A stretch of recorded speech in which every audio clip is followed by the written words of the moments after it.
for everyone. I mean, discounts in particular harming clients. That's the thing that gets me. I think most people can see how it harms them. They don't understand how much it harms them because they don't understand the numbers. You know, a 10% fucking price cut on a 35% markup cuts your profits by 40%.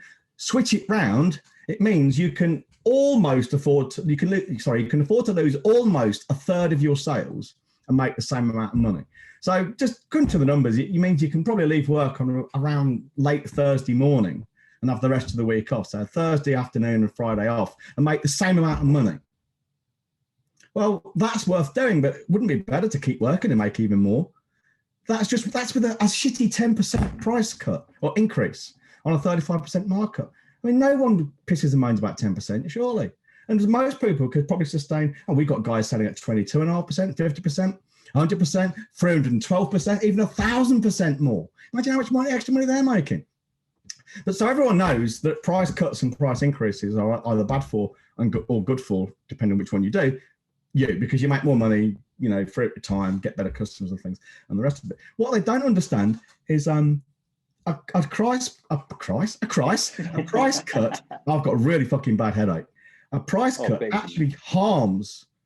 Yeah, there's no 1 minute hate today because of my fucking head, so don't even fucking go there. Oh, I'm going to be taking the piss when we finish this little. You cannot take the piss. I fucking. You can't. I'll be triggered. Your problem, not mine. I'll report you for bullying. Oh, fuck off, you little spastic. No. Price cuts, discounts harm clients. Because the first thing is, not only can you not spend the amount of time and effort on them they deserve. I've been through this before.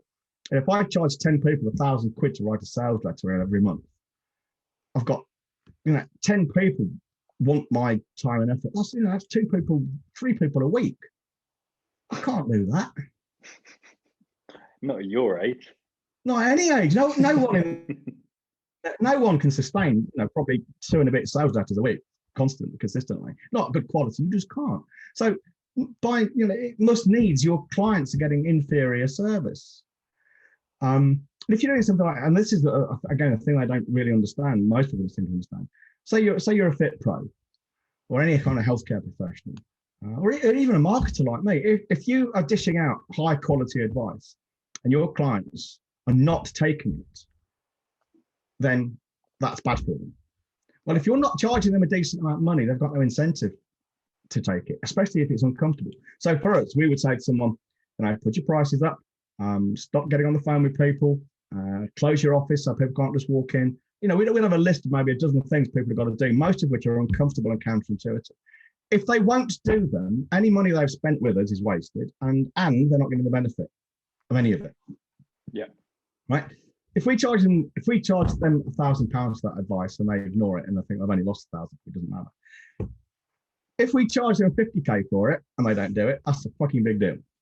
Yeah. So they're much more likely to do as they're told because I want to get my money back.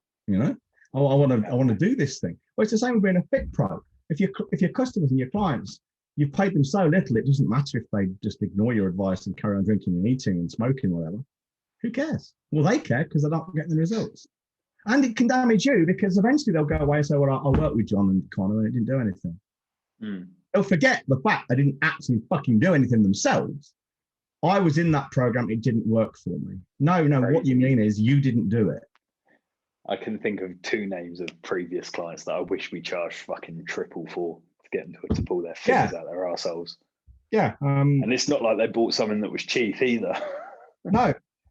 Oh, I guess you're always going to get people who do that. Well, unless you pay. Well, I remember once I worked with a physiotherapist, and this was at a time because physiotherapy it actually follows it follows a second order differential equation. But basically, what happens is it works. It's the same with plumbers and tradespeople as well. So it is relevant. So you get to a point where, it got to a point where there were loads of physiotherapy jobs going. So everyone went to university to become a physiotherapist because there's loads of work. So it happens with the trades as well. Then they all leave uni or wherever, become qualified. And all of a sudden, there are too many physios and the rest of it. So there's no work. So there's a lot of unemployed people twiddling their thumbs. Fast forward 5 or 10 years, there are no more electricians or plumbers, and there's loads of work. So, it goes through cycles. Well, this lady, she just qualified or she'd been qualified for a while, and she couldn't get a job. So she set up on her own, and she says, look, the problem is I've got loads of competition because everyone and their fucking aunt is now a physiotherapist. There's people coming out who've not been qualified as long as me, but they're all really cheap. So what can I do? And she hadn't got much money, but she paid me, and she did this really fucking small ad. I think it's 63 or 64 mil by 64 mil, little square one in the yellow pages. Remember the yellow pages? I do. That's how long ago it was.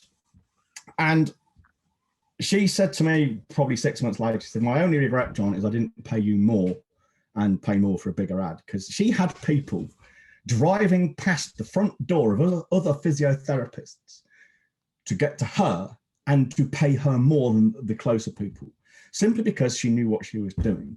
And because she was charging them more, and she was charging them a lot, they were doing the stuff, getting the results, which is the one that kept coming back to her. These people were saying, I went to a physio, didn't really like it much, and I didn't go back again.